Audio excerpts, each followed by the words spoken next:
पूरे वर्ल्ड के first diamond mister Sanjay Chaudhary ji की बारी है और मैं चाहूंगा सर को बड़े ध्यान से सुने। सर को टाइम भी दिया जाएगा। सर बड़े इत्मीनान से, बड़े हिम्मत के साथ फर्स्ट डायमंड बने। मैं चाहूंगा उनके लिए एक बार जोरदार ताली, और सर के हाथ में माइक देंगे, एक बार जोरदार ताली से।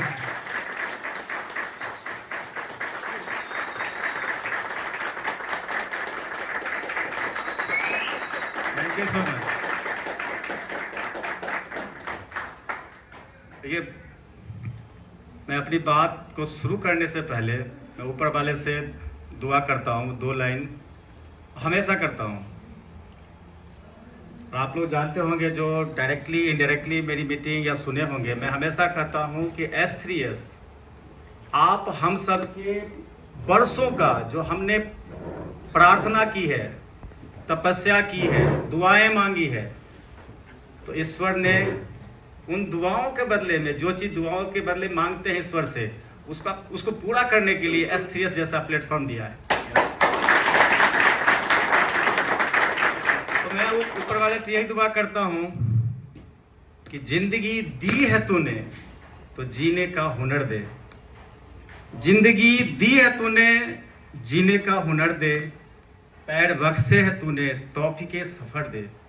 जुबान दी तूने, जो मैं गूंगा था, जुबान दी है तो बातों में असर दे।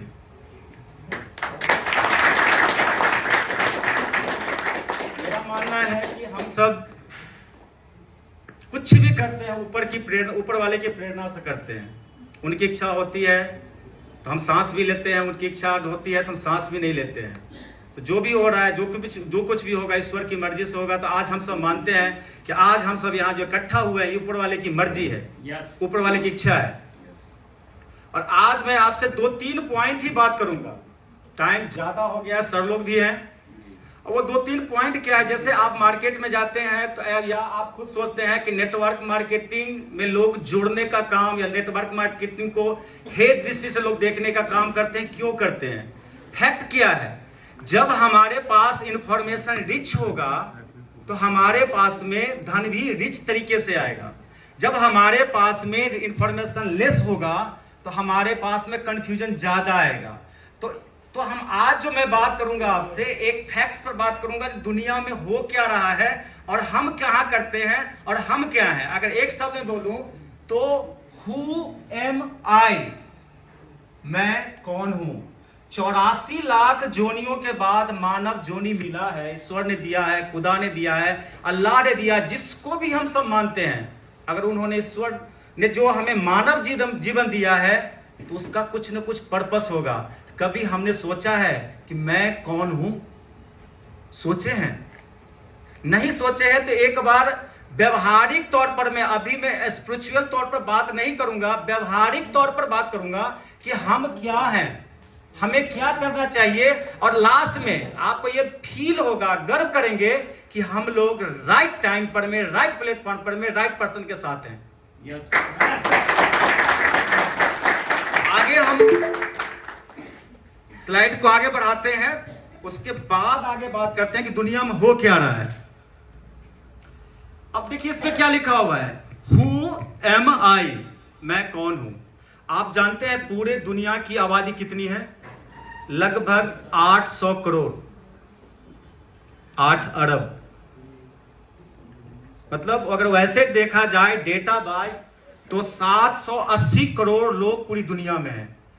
हम सब ये भी जानते हैं कि पूरी दुनिया में हमारी सफलता या किसी की सफलता का जो बेसिक पैरामीटर है, या सर्वसम्मति या सर्वमान्य परंपरा है, या सर्वमान्य पैरामीटर है, वो है पैसा, धन दौलत।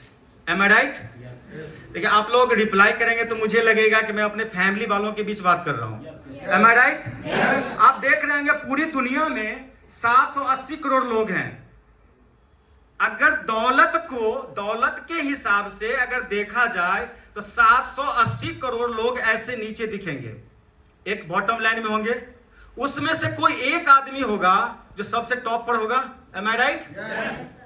सबसे टॉप पर होगा एक आदमी। अब ये गौर करने वाली बात है, जो आदमी होगा उसकी जगह कोई और लेता है।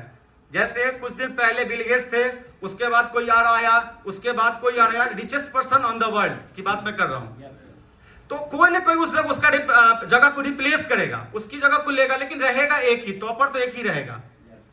जैसे आप जानते हैं एल्केमिस्ट के लेखक पॉल कालो ने कहा है कि leaders always stand by alone. जो लीडर होगा अकेला ही होगा, भीड़ में नहीं होगा। तो यहाँ इसकी बात करें, आज हम लोग बात कर रहे हैं सांख्यिकी की, एस्थेटिक्स की, जीवन की, कि व्यवहारिक लाइफ में हो क्या रहा है। और बाय ग्रेस ऑफ गॉड आज हम सब यहाँ पर बैठे इकट्ठा हुए हैं, तो इसका भी कुछ न कुछ ऊपर वाले का पर्पस है। जैसा कि हमने पहले कहा है, तो ये जानने की बात है कि हम किस जगह हैं और कैसे लोगों के साथ में हैं। अब क्या हुआ कि 780 करोड़ लोग हैं, उसमें से देखेंगे कि जो एक पर्सन है, जो richest person on the world, दुनिया का सबसे अमीर आदमी है, और देखेंगे कि उनके पास में सोर्स ऑफ इनकम कई है, source of income, heavy income निकालने का उनके पास रास्ता है। जो सबसे बॉटम में लोग हैं, 780 करोड़ मान लेते हैं रफली, इनमें देखेंगे कि ये वो लोग हैं जिनका लो इनकम सोर्स है। Am I right? Are you agree? Getting my point? Yes. अब गौर करने वाली बात है कि ये जो ऊपर वाले लोग हैं, जो सबसे रिचेस्ट पर्सन है, उनका नेटवर्थ क्या है। नेटवर्थ से किसी का वैल्यू को तोला जाता है। अब बात आती है कि नेटवर्थ क्या होता है, कि जितना आपके पास में एसेट है, उस एसेट्स में से जितनी आपकी देनदारी है, लायबिलिटीज है, उसको माइनस करेंगे, जो बच गया वो आपका एसेट है, प्योर एसेट है, प्योर संपदा है, जिसको वेल्थ बोलते हैं। Getting my point? Okay.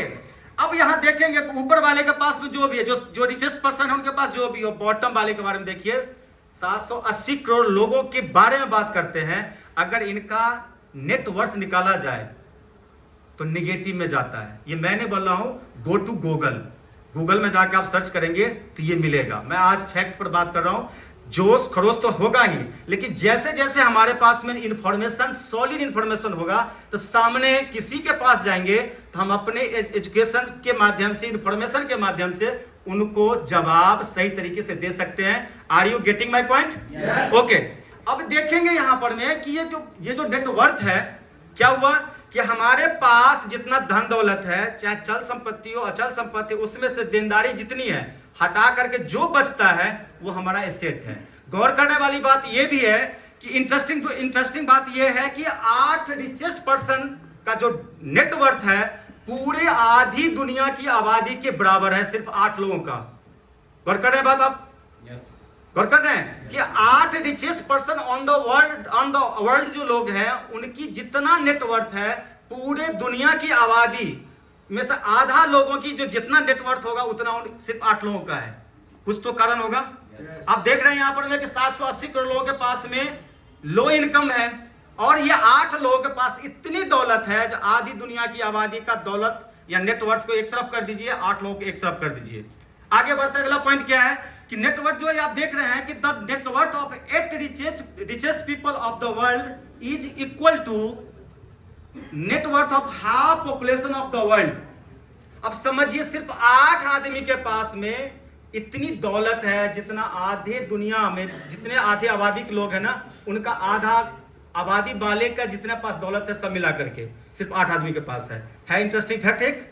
Okay, आगे बढ़ते हैं। अब गौर करने वाली बात है कि बिलियनियर कौन होता है? जिसके पास में नेटवर्थ 1 बिलियन यूएस डॉलर से ज्यादा होता है, बिलियनियर होता है। इसका मतलब अगर रुपया में कन्वर्ट करेंगे तो अगर 70 रुपया यूएस डॉलर का वैल्यू है तो 7000 करोड़ होगा, या 80 रुपया होगा तो 8000 करोड़ होगा, या 90 रुपया होगा तो 9000 करोड़ होगा। तो बिलियनियर, 1 बिलियनियर उतना हो गया। 1 बिलियनियर होने का मतलब है कि उसके पास 7000 या 8000 करोड़ रुपया होगा। तो बिलियनियर कितने पूरी दुनिया में आज के डेट में 2024 के जनवरी में आप गूगल करेंगे, गो टू गूगल जाएंगे तो आप देखेंगे 2640 लोग हैं जो बिलियनियर हैं। कितने लोग हैं? 2640। कितने पूरे दुनिया की आबादी है? 780 करोड़। और बिलियनियर कितने हैं? 2640। गौर करने वाली बात है। मैं कहां आके आपसे मिलूंगा यहां इस टॉपिक को लेकर के, उसको गौर करने वाली बात है। तो 2640 बिलियनियर जो है वो कौन है? वो लोग हैं जो अपनी इनकम का मोर देन, या यूं कहें कि पूरी दुनिया में जितनी भी चैरिटी होती है उसमें से 70% से ज्यादा चैरिटी यही लोग करते हैं। और ये अपने साथ लाखों लोगों को, हजारों लाखों लोगों को जोड़ते हैं। अब जोड़ने की बात मैं क्यों बोला? जैसे हम किसी के पास जाते हैं जिसके पास लैक ऑफ लो नॉलेज है, तो क्या बोलेगा, जोड़ने वाला काम कर रहा है। हम भी कई बार सोचते हैं यार जोड़ने वाला काम है, मैं इंजीनियर होकर जोड़ने वाला काम करूं, सोचते हैं कई बार। अब यार ये लोग क्या करते हैं, ये जो बिलियनियर है 2640 लाखों हजारों लाखों लोगों को अपने साथ जोड़ते हैं और उनकी जिंदगी में सकारात्मक बदलाव करते हैं, उनके जीवन में खुशियां लाते हैं, उनके जीवन में हैप्पीनेस लाते हैं, उनके जीवन में वेल्थ बनाते हैं। अब यहां पर मैं एक छोटा सा पॉइंट मैं बता रहा हूं, ट्रैक की बात पढ़ रहा हूं, ट्रैक की बात हम लोग कर रहे हैं। जैसे हमारा एसटीएस जो ग्रुप ऑफ कंपनी है, आप जानते हैं चैरिटी भी तो करती है, हेलो जानते हैं ना, सपोर्ट बहुत सारे डीडी लोगों को हेल्प भी करती है। अब आप देखिए, ट्रैक देखिएगा, एक कहावत है संस्कृत में, महाजनो येन गता सपंथा, कि महापुरुष जिस रास्ते से गए उस रास्ते पर हम चलेंगे तो हम भी वही बन जाएंगे जो महापुरुष हैं। Getting my point? ओके, अब आगे बढ़ते। ये जो 2640 लोग हैं, लाखों लोगों की जिंदगी को जोड़ते हैं अपने जिंदगी के साथ और उनके जिंदगी में सकारात्मक बदलाव करते हैं। इसके बाद आगे क्या होता है, इसको देखते हैं। ऐसा इसलिए करते हैं क्योंकि क्या होता है, उनके पास में सपना होता है। और ये जान लीजिए कि स्वप्नदर्शी का कभी नाश नहीं होता। ये दुनिया अगर बनी है तो इस दुनिया को बनाने वाले वही लोग हैं जो लोग सपना देखते हैं, सपना को जीते हैं और सपनों को प्राप्त करने के लिए अपनी सारी जिंदगी जद्दोजहद संघर्ष में लगा देते हैं। जैसा कि कहा जाता है, this world is build by dreamers. ये दुनिया ही बनी है ड्रीमर्स के कारण। जो ड्रीमर्स नहीं है उनके कारण तो आप समझ लीजिए ना कि क्या हो सकता है। अगर किसी ने ड्रीम देखा था ट्रेन बनाया, लोगों को फायदा हुआ। किसी ने ड्रीम देखा कि हवाई जहाज बनाएंगे, उन्होंने ड्रीम देखा, ड्रीम को पूरा किया, पूरे के पूरे समाज को फायदा हो रहा है। किसी ने ड्रीम देखा कि जेएसएम बनाएंगे, किसी ने ड्रीम देखा कि एसटीएस बनाएंगे, किसी ने ड्रीम देखा कि एसटीएस ट्रस्ट बनाएंगे और उनके माध्यम से जुड़े हुए सभी लोगों को जीवन में खुशहाली आ रही है। ड्रीमर्स, ये लोग ड्रीम देखते हैं। और देखिए, गौर करने वाली बात है, सबसे महत्वपूर्ण बात क्या है, मोस्ट केसेस एवरेज की बात करेंगे तो हम सब के जीवन में मात्र 25,000 दिन होता है, मात्र 25,000, जिसमें से 10,000 दिन एवरेज की मैं बात कर रहा हूं। आप इसको भी गूगल कर सकते हैं, ये रिसर्च किया हुआ बात मैं बता रहा हूं। समझ रहे मेरी बात को? Getting my point?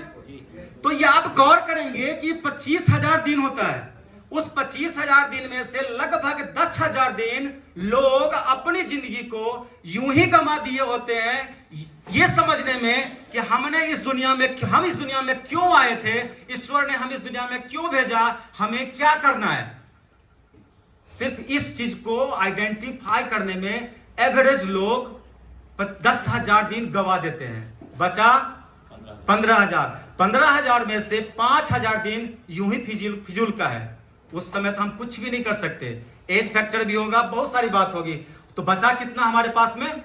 10,000 दिन। ये 10,000 दिन हमारे पास बचा है जिंदगी को, अपने सपनों को अर्थ देने के लिए, अपने लिए, अपने परिवार के लिए और उन सभी लोगों के लिए जिन्होंने आप पर भरोसा किया है। उनको भरोसा को कभी टूटने मत देना, खुद टूट जाना ये मंजूर है, लेकिन जिन्होंने मेरे ऊपर भरोसा किया है उनका सपना कभी नहीं टूटेगा, ये हम वादा कर सकते हैं और हम सबको करना चाहिए। अब यहां पर देखेंगे कि 25,000 में से 15,000 तो यूं चला गया, 10,000 शुरू में चला गया समझने में कि हमें जिंदगी में ईश्वर ने क्यों भेजा, क्या करना है क्या नहीं करना है, समझ गए। तो 10,000 दिन देना है अपने सपनों को अर्थ देने के लिए। और आप जब सपनों को अर्थ देंगे तो आपको एक आदमी से हमेशा सावधान रहना है। वो कौन है? ड्रीम स्टीलर, आपके सपनों को चुराने वाला। वो कोई भी हो सकता है। और ये ड्रीम स्टीलर हमेशा आपको उस भेष में आता है जैसे भेड़ की खाल में भेड़िया। वो आपके अपने होंगे, आएंगे आपके सपनों में पीन करके चले जाएंगे और आप सपना विहीन जीवन व्यतीत करते हुए निकल जाएंगे। हम बात कर रहे हैं हु एम आई। आगे बढ़ते हैं। अब ये देखेंगे कि ये जो सिर्फ 2640 बिलियनियर हैं, मजे की बात है कि इनका नेटवर्थ हमेशा बढ़ता रहा है। लेकिन इससे भी मजे की बात है, आज से अभी से कुछ साल पहले की बात कर रहा हूं, अभी की बात नहीं कर रहा हूं, 2024 की बात नहीं कर रहा हूं, आज से कुछ साल पहले की बात कर रहा हूं कि जितने भी बिलियनियर हुए सभी ने जोर तो सबने मारा, लेकिन किसी ने $100 बिलियन का तगमा अचीव नहीं कर पाया। क्या मतलब हो गया? $100 बिलियन का मतलब कितना? 7 लाख करोड़ का। 7 लाख करोड़ उनके पास में नेटवर्थ होगा। जिनके पास होता है वो $100 बिलियन अचीवर कहलाते हैं। किसी ने उस जगह को नहीं प्राप्त कर पाया, इवन बिल गेट्स भी नहीं कर पाए थे। कुछ साल पहले की मैं बात कर रहा हूं। एक समय आया, एक ऐसा मौका आया, एक आदमी आया, सडनली आता है, $100 बिलियन का आंकड़ा पार कर जाता है, उसको प्राप्त कर लेता है। और ठीक 6 महीना के बाद $150 बिलियन प्राप्त, $150 बिलियन का एसेट बना लेता है, नेटवर्थ बना लेता है। पता है वो कौन आदमी है? अमेज़न का नाम जानते हैं? उसका मालिक का क्या नाम है? Jeff Bezos. अब गौर करने वाली बात है, कितने लोग जानते हैं कि जेफ बेजोस सामान बेचता है? सर वो सामान नहीं बेचता, उसने सिस्टम बनाया था। सामान हम आप जैसे ये जो 780 करोड़ लोग में से बहुत सारे लोग हैं, हम आप जैसे बहुत सारे लोग हैं जो अपने सपनों के लिए, अपनी खुशहाली के लिए अमेज़न से जुड़े और अमेज़न ने उनको जोड़ा और उनको जिंदगी में खुशहाली दे रहे हैं। वो getting my point? Jeff Bezos खुद एक प्रोडक्ट नहीं बेचते। गौर करने वाली बात है। लेकिन क्या हो गया कि वो सबसे पहले $100 बिलियन अचीव करने वाले शख्स बने। वो अलग बात है कि आज के डेट में $251 बिलियन की हैसियत से एलन मस्क नंबर 1 पर में है। लेकिन सबसे पहला कौन हुआ? Jeff Bezos. जो कुछ नहीं बेच रहा था, सिस्टम पर काम किया उन्होंने, लाखों लोगों को अपने साथ जोड़ा। अब जोड़ने को क्या बोलेंगे? अब गौर करने वाले जो इलिटरेट लोग हैं, इलिटरेट का मतलब वो नहीं जो बीए किया हुआ है, एमए किया हुआ है या ग्रेजुएट है किसी फील्ड में, लेकिन वो इलिटरेट होगा जरूरी नहीं है। जरूरी ये महत्वपूर्ण है कि इलिटरेट हमारी नजरों में वो है जो दुनिया में बदलाव आ रहा है, जो दुनिया में परिवर्तन हो रहा है, उसको समझ नहीं रहा है, उसके बारे में अवेयर नहीं है। Are you getting my point? अब आगे बढ़ते हैं। अब क्या होगा? सडनली इन्होंने क्या किया? 6 महीने में $150 का इन्होंने अपना तगमा अचीव किया। अब देखिए हुआ क्या। जेफ बेजोस के बारे में जानते हैं। जब इन लोगों के बारे में स्टडी किया गया, ये स्टडी है, केस स्टडी है, आप रिसर्च पेपर इस पर भी देखा है, बहुत सारा हमने बुक भी पढ़ा है, आप लोग भी पढ़ सकते हैं। जब इनके बारे में पढ़ा गया, इनके बारे में स्टडी किया गया और बड़े बड़े यूनिवर्सिटी जहां पर MBA एंड अबव का पढ़ाई किया जाता है, मैनेजमेंट की पढ़ाई की जाती है, वो लोग इनके लाइफ को जब इन्होंने स्टडी किया तो पाया कि जितने भी बिलियनियर हैं इनके पास में 3 कॉमन चीज कम से कम प्राप्त है उसके पास में कॉमन चीज है। पहला क्या है कि उनका अपना बिजनेस है। उनके बिजनेस की वजह से, एक तो अपना बिजनेस है और उनके अपने बिजनेस की वजह से कोई ना कोई प्रोडक्ट, कोई ना कोई सर्विस सेल होता है। दूसरा पॉइंट हो गया। पहला पॉइंट क्या है? खुद का बिजनेस उनका है।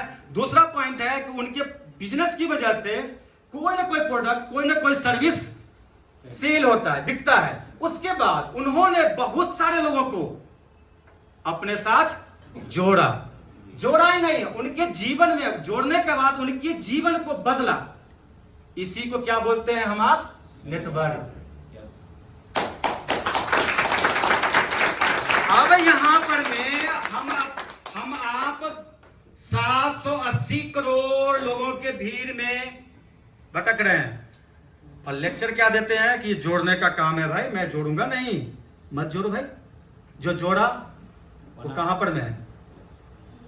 तो क्या लगता है हम लोग राइट प्लेस पर हैं? राइट प्लेटफॉर्म पर है ना? ओके, आगे बढ़ते हैं, फिर बात करेंगे। तो नेटवर्क यहां पर में देखिए, नेट जोड़ने का काम क्या है कि किसी को आप अपने स्वार्थवश किसी को टेम्पोररी टाइम के लिए सानिध्य में लेते हैं, भरोसा में लेते हैं और उसको भरोसा को यूज करके छोड़ देते हैं। वो जोड़ना तोड़ना वाला बात है। नेटवर्क का बात है कि एक बार हमने रिश्ता बना लिया, तो सलमान खान की तरह एक बार हमने कमिटमेंट कर ली तो खुद की नहीं सुनता, एक बार हमने हम जोड़ लिए या जुड़ गए। याद रखिए एसटीएस फैमिली है, ये पूरा ऑर्गेनाइजेशन है फैमिली वैल्यूज पर चल रहा है। यहां आप आते तो हैं अपनी मर्जी से, जाएंगे भी अपनी मर्जी से। यहां पर जाने, इस प्लेटफॉर्म पर में जाने के लिए रास्ता नहीं है, वो आपकी मर्जी है, आप जाना चाहे चले जाइए, वो आपकी लाइफ है ना। लेकिन यहां आप आते हैं तो बॉन्डिंग में आते हैं, फैमिली वैल्यूज की बॉन्डिंग में आते हैं आप, तो ये नेटवर्क हुआ, आगे बढ़ते हैं। अब क्या हुआ कि अब यहां एक बात गौर करने वाली बात है कि दुनिया में जितने भी हाईएस्ट नेटवर्थ के लोग हैं, जितने भी हाईएस्ट नेटवर्थ के लोग हैं, अगर आप उसका स्टडी करेंगे तो पाएंगे कि उनका जितना बड़ा नेटवर्क है उनकी उतनी बड़ी नेटवर्थ है। जिसका जितना बड़ा छोटा नेटवर्क है उसकी उतनी ही छोटी नेटवर्थ है। मतलब क्या हुआ कि आप जितने हजारों लाखों करोड़ों लोगों को अपने टीम में, अपने ऑर्गेनाइजेशन में जोड़ते हैं और उनकी जिंदगी में बदलाव लाते हैं, सकारात्मक बदलाव लाते हैं, तो आपका एसेट, आपका नेटवर्थ वैसे ही बड़ा होता जाएगा। और जितने कम लोगों को मदद करेंगे उतना ही कम आपका नेटवर्थ होगा, संपदा होगा, वेल्थ होगा। चलिए आगे बढ़ते हैं, उसी का अनुरूप होता है। अब देखते हैं कि क्या होता है। देखिए, there are 2 ways to build your career.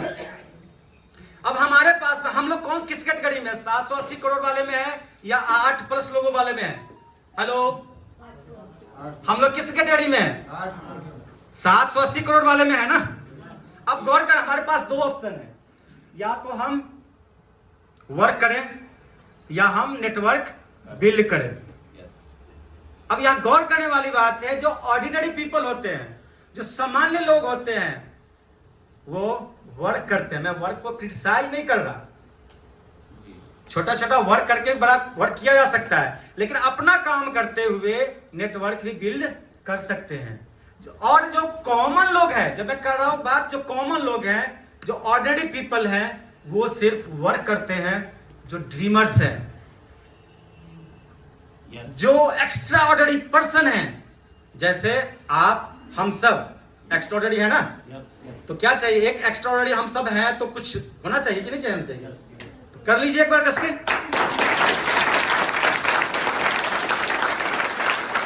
Thank you so much. तो एक्स्ट्रा ऑर्डिनरी पर्सन है वो क्या करते हैं? बिल्ड द नेटवर्क, टीम बनाते हैं, नेटवर्क बनाते हैं। अब बात आती है, हमें नेटवर्क शिद्दत से करना चाहिए या नहीं करना चाहिए? करना चाहिए। अगर आप चाहते हैं कि मेरे पास और हम लोगों के पास मैसेज ये आए कि स्ट्रांगली करना चाहिए, तो रिप्लाई भी स्ट्रांगली होना चाहिए। हमें नेटवर्क करना चाहिए या नहीं करना चाहिए? करना चाहिए। अगर हम करते हैं तो चांस ज्यादा है, जो एक्स्ट्राऑर्डिनरी पीपल है उसमें गिनती हो सकता है। नहीं करेंगे तो 100% चांस है कि जो भीड़ है, 780 करोड़ लोगों की जो गैदरिंग है, उसमें तो हम लोग हैं ही हैं। तो चॉइस इज योर, क्योंकि जिंदगी आपकी है। अब ये होगा कैसे? मैं 1-2 लाइन और लेता हूं, उसके बाद मैं अपनी स्टेटमेंट को खत्म करूंगा। देखिए, ये कब कैसे होगा, तो आपको सबसे पहले फेथ करना है। इस पर फेथ का मतलब क्या होता है? विश्वास। विश्वास को बिलीव बोलते हैं। तो फिर फेथ क्यों बोल रहे हैं? फेथ किस पर करना है? फेथ पहले समझिए। आप जैसे देखिए, एक बच्चे को अगर उसके पेरेंट्स गोदी में उठाते हैं, उछालते हैं, वो बच्चा रोता हुआ आता है या हंसता हुआ? हंसता हुआ। उसको विश्वास है बच्चे को कि मेरे पिता ने, मेरे पेरेंट ने उछाला है, नीचे गिरने नहीं देगा। वो फेथ है। जैसे हम अपनी माँ का आंचल में सुकून पाते हैं। सुकून को अगर बाय वर्ड आपसे बोला जाए कि एक्सप्लेन कीजिए, कैन यू एक्सप्लेन? नेवर। लेकिन वो कुछ तो है ना। अब जैसे मान लीजिए, आप अभी आप लोगों ने मिठाई खाया होगा, रसगुल्ला खाया ना। वो मिठाई कैसा था? मीठा था ना। मीठा कैसा होता है? मीठा कैसा होता है? मीठा मीठा होता है। एक्सप्लेन नहीं कर सकते। कुछ चीजें ऐसी होती है लाइफ में जिसको बाय वर्ड हम एक्सप्लेन नहीं कर सकते। फिर तो वही है। अगर इसको दूसरे एंगल में देखें तो एक एग्जांपल देता हूं और उसी एग्जांपल को कंप्लीट करते हुए मैं मैनेजमेंट पर लाऊंगा, फिर आपको और ज्यादा यकीन होगा। कि हम किस जगह हैं। एक बार क्या हुआ कि अमेरिकन एक फ्लाइट था, वो एक्सीडेंट हो गया, तो मीडिया वाले जानते हैं क्या हुआ, सबसे पहले पहुंचते हैं, जहां न जाए रवि किरण वहां जाए सबसे पहले न्यूज वाले, कहा जाता है ना। तो सबसे पहले न्यूज वाले पहुंचे, देखा उन्होंने कि जितने भी पैसेंजर था वो सब मरा हुआ था। विमान पर चढ़काई मरी हुई थी, को पायलट मरा हुआ था, पायलट मरा हुआ था, बचा कौन था, एक बंदर। अब गए मीडिया वाले मुंह उस माइक लेके जाते हैं, बंदर भाई बताओ विमान कैसे क्रैश हुआ। तो बोल, बंदर क्या बोलेगा, है बंदर कुछ बोलेगा नहीं बोलेगा, वो कुछ किया होगा। कहा अच्छा एक बताओ, जब विमान क्रैश हुआ तो ये सभी लोग क्या कर रहे थे, मतलब पैसेंजर, को पायलट, विमान पर चढ़काए पायलट। तो बंदर इशारा करके बताया खाना खा रहा था। चलो ठीक है, ये बताओ जब ये सभी लोग खाना खा रहे थे तुम क्या कर रहे थे, तो इशारा करके बताया कि मैं प्लेन उड़ा रहा था। दोस्तों जब एक बंदर, अनएक्सपीरियंस लोग, विमान नहीं साइकिल भी उड़ाएगा तो एक्सीडेंट होगा। अब गौर करने वाली बात है, फेथ क्या होता है उस पर आ रहा हूं मैं। तो सबसे पहले फेथ क्या होता है उसको देखते हैं। आप एक चीज बताइए, कितने लोग हैं जो बिना टिकट का ट्रेन में यात्रा किए हैं? सभी लोग किए होंगे कभी न कभी लाइफ में, ठीक है। मान लेते हैं टिकट कटा करके जब हम बस में, ट्रक में, या मान लीजिए ट्रेन में बैठते हैं, हवाई जहाज में बैठते हैं, कभी आप ट्रेन के इंजन में, प्लेन के मतलब कॉकपिट में या बस के केबिन में जाके देखते हैं कि वहां पर बंदर चला रहा है या कोई ड्राइवर चला रहा है? नहीं देखते। आप पैसा दे करके अपनी पूरी जिंदगी को किसी सिस्टम के हवाले कर देते हैं। अब गौर करने वाली बात है, जब पैसा दे करके आप किसी दूसरे पर में अपनी जिंदगी दे देते हैं, आप उस पर में इतना विश्वास करते हैं, तो खुद पर विश्वास क्यों नहीं करते? जब आप खुद पर विश्वास करेंगे तभी आप पर भी दुनिया विश्वास करेगी। ऐसा कभी नहीं हुआ कि आप खुद पर विश्वास नहीं करेंगे दुनिया पर विश्वास करेगी। तो सबसे पहले आपको अपने ऊपर विश्वास करना है। तो आपको क्या करना है, अपने पर विश्वास करने का फेथ करना है उस लेवल में, उसका ईश्वर पर करना है, खुद पर करना है, एक्टिव अपलाइन पर करना है, स्पॉन्सर पर करना है, कंपनी पर करना है। कंपनी मींस क्या, सिस्टम, चाहे वो एजुकेशन सिस्टम हो या प्रोडक्ट हो। और मुझे बताने की जरूरत नहीं है कि S3S या जो सिस्टर कंसर्न कंपनियां हैं उसके को पायलट में या केबिन क्रू केबिन में या इंजन के बोगी में कौन लोग बैठे हुए हैं, हम सबको मालूम है। तो हम सब निश्चिंत हैं कि यहाँ पर एक्सपीरियंस लोग हैं जो हर हाल में अपने प्लेन को सुरक्षित डेस्टिनेशन ले जाने वाले हैं लोग। तो उस तरफ हम लोग तो निश्चिंत ही हैं। Are you getting my point? आगे बढ़ते हैं। चलिए, तो अब आपको विश्वास करना है। इसके बाद और चीजें बात करने की थी, टाइम कम है, अब बात करूंगा मैं लास्ट में एक चीज की।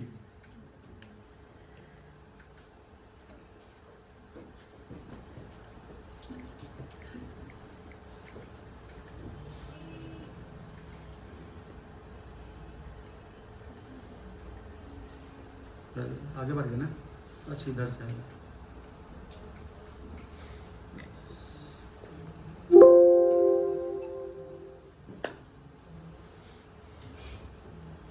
थ्री पावर्स, एक और पॉइंट है उसका क्लोज कर देंगे। देखिए, कभी भी अपने यहाँ भी कहा जाता है कुछ भी बोलें शुभ बोलना चाहिए। तो अपने शब्दों के पावर को समझिए। एक शब्द अगर साइंस की भाषा में बात करूं, फिजिक्स की भाषा में बात की जाए तो आवाज, साउंड एनर्जी है, आह भी एनर्जी है, आशीर्वाद भी एनर्जी है। तो हमें हमेशा इस बात को लेकर सतर्क रहना है कि क्या बोलना है, कैसे बोलना है। और जब भी कोशिश करें, हमेशा यही कोशिश करें, बोले तो पॉजिटिव, नहीं तो शांत रहें, चुप हो जाएं। तो और हमारे शब्दों का असर इतना होता है कि किसी की जिंदगी बना भी सकता है, किसी की जिंदगी खराब भी कर सकता है। इसका एग्जाम्पल एक नर्तकी था, कोई सिंपल में बता रहा हूं आपको शॉर्टकट में, कि एक लड़की थी, बड़ी अच्छी नर्तन करना जानती थी। उसके गांव में एक नर्तकी का झुंड आया, तो उसके माँ बाप ने कहा कि ये नर्तकी का झुंड का जो ऑनर है, मुखिया है, वो बोल देगी कि ये क्या कर सकती है, तो मैं पूछ लेता हूं।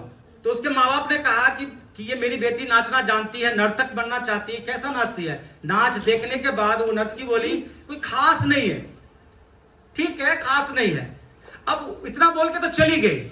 15-20 साल के बाद वही नर्तकी का मुखिया उस गांव में फिर दोबारा आई, तो सोचती है कि उस गांव में एक लड़की थी जो नर्तन में अच्छी थी, शायद उसका तो बहुत बड़ा नाम हो गया होगा नर्तन की दुनिया में। चल के देखता हूं मैं कि उसके घर वाले कैसे, कहाँ है। जब उसके घर गई वो नर्तकी की मुखिया, तो पूछती है कि वो लड़की कहाँ है। वो तो बहुत अच्छा डांस करती थी। तो उसके माँ बाप ने कहा, अरे भाई आपने ही तो बोला था कि वो अच्छा, मतलब यूं ही डांस कर रही, कोई खास डांस नहीं है। उसके कारण क्या हुआ कि उस दिन के बाद वो नाचना ही छोड़ दी। क्या हुआ? तो वो जो नर्तकी की मुखिया थी, टोली की मुखिया थी, वो क्या बोली कि भाई मैं तो यूं ही ये बात बोला था।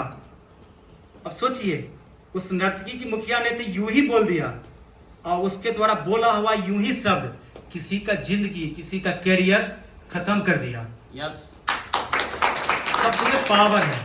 तो हमें सब पावर ऑफ स्पोकन वर्ड को समझना है, पावर ऑफ सबमिशन। जब हम टोटली सबमिटेड होते हैं तो ट्रांसफॉर्म वहीं से होता है।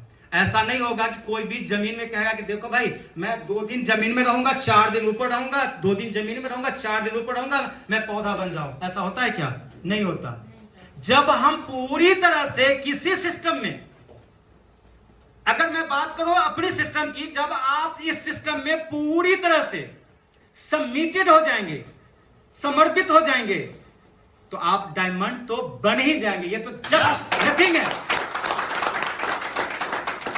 इसके बाद पावर ऑफ यूनिटी। आप जानते हैं, अगर यहां पर हॉल में बैठा हुआ सभी लोग चिल्ला के बोलेंगे तो क्या हो सकता है? कुछ हो सकता है। एक लोग बोलेंगे तो क्या होगा? समझ रहे हैं ना?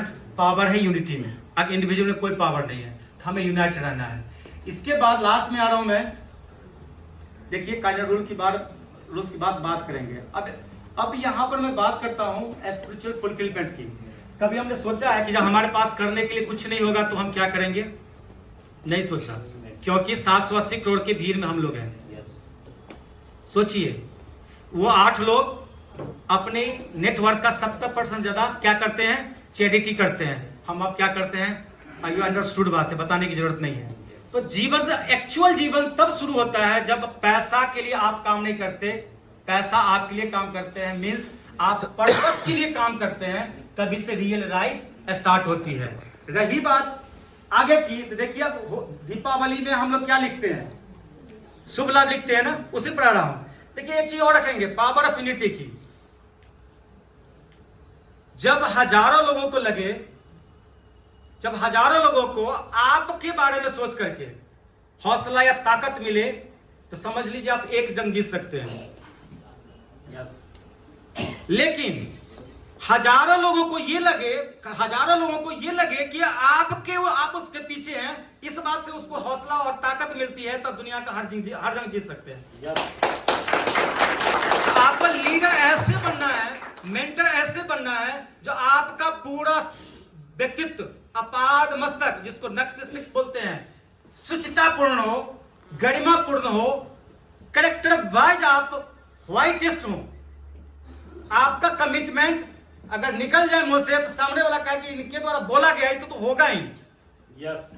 एक चीज और रखेंगे, अगर चाहते हैं हम अपने ऑर्गेनाइजेशन को और अपने जीवन को बड़े लेवल में ले जाना, तो हमेशा बिजनेस ही नहीं, जीवन को चालाकी से मत बनाइए, चरित्र से बनाइए। पहले दिन जब हमारे प्रवीण सर से मेरी बात हो रही थी, जब इस ऑर्गेनाइजेशन का एक थीम बन रहा था उनके दिमाग में, बात यही होती कि संजय भाई, संजय सर, कुछ भी हो जाए, ऑर्गेनाइजेशन जब हम लोग चलाएंगे तो चलाएंगे, चाहे कितना भी आंधी तूफान आए। हमें पता नहीं कौन आएगा, हमारे साथ नहीं आएगा, लेकिन हम लोग चलाएंगे। और आज तक हम सब उसी शब्दों को लेकर के श्रद्धाबद्ध है, निष्ठावान है। कुछ भी हो जाए हम सब मिलकर इसको काम को करेंगे। अब मैनेजमेंट तो हम लोगों के पीछे खड़ा ही है। अब बात करते हैं, हम लोग दीपावली में शुभ और लाभ क्यों लिखते हैं? यूं ही लिख देते हैं, परंपरागत है ना, ट्रेडिशनल है ना, इसलिए लिखते हैं? नहीं, कुछ पर्पस है।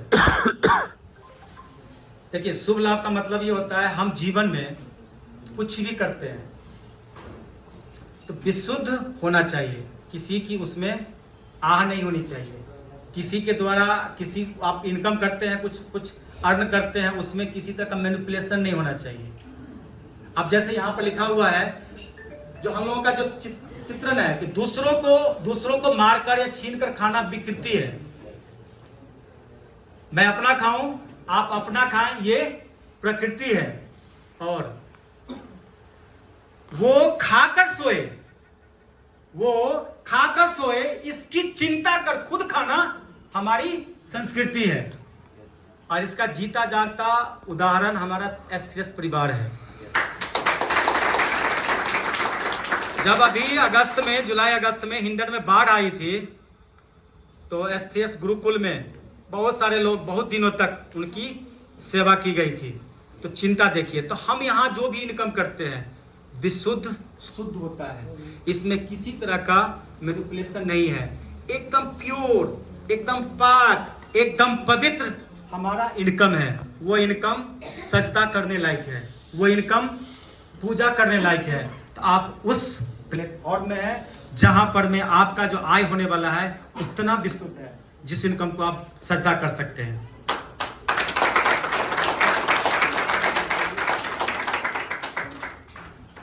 अब मैं आपको एक दो पंक्ति है वो बताऊंगा और उसके बाद अपनी वाणी को विराम कर दीजिए। देखिए ये खास करके ये हम एसटीएस वालों के लिए, एसटीएस वालों को आप कोई भी यूं ही कुछ नहीं समझ सकता। पढ़ो, यस, लिखा हूं, पढ़ता हूं। देखिए हम एसटीएस वालों के लिए, इसमें मैनेजमेंट भी है और भी लोग हैं, इश्क में जीत के आने के लिए काफी हूं। देखिए अभी क्या होगा, अभी हम लोग नए नए हैं, अपनी कंपनी न्यू बॉर्न बेबी है, 5-6 महीने की बेबी है, तो लोग बहुत सारे लोग कुछ दिखाते होंगे आपको, चिंता करने की बात नहीं है। हम क्या है, इस शब्दों से आपको महसूस हो सकता है, होना भी चाहिए, मुझे लगता है होगा, कि इश्क में जीत के आने के लिए काफी हूं, मतलब एसटीएस फैमिली। मैं अकेला ही जमाने के लिए काफी हूं, मेरी हर हकीकत को ख्वाब समझने वालों, मैं तुम्हारी नींद उड़ाने के लिए अकेला ही काफी हूं। आगे देखते हैं। अब ये मैनेजमेंट कर रहा है, अपना एसटीएस कर रहा है, क्या कर रहा है कि मेरे बच्चों मुझे दिल खोलकर खर्च करो, जितना कमाना है कमा लो, मैं अकेला ही कमाने के लिए काफी हूं। मैं एक अखबार हूं, औकात ही क्या मेरी, मैं एक अखबार हूं, औकात ही क्या मेरी, मगर शहर में आग लगाने के लिए अकेला ही काफी हूं।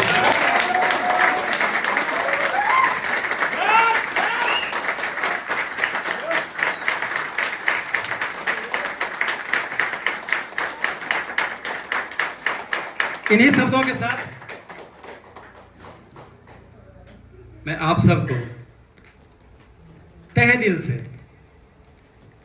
धन्यवाद देता हूं। और जो अचीवमेंट हुआ है, जिसका आपने सेलिब्रेशन देखा, उसमें मेरा कोई योगदान नहीं है। इस अचीवमेंट का, इस डायमंड शिप का अगर क्रेडिट जाता है तो मेरी प्यारी सी फैमिली, मेरी प्यारी सी टीम, जो मेरी प्यारी फैमिली है उसको जाता है, और मेरे स्पॉन्सर प्रवीण सर और सिस्टम को जाता है। मैं तो ऐसे लोगों के बीच में आ गया, ऑटोमेटिक ये हो गया।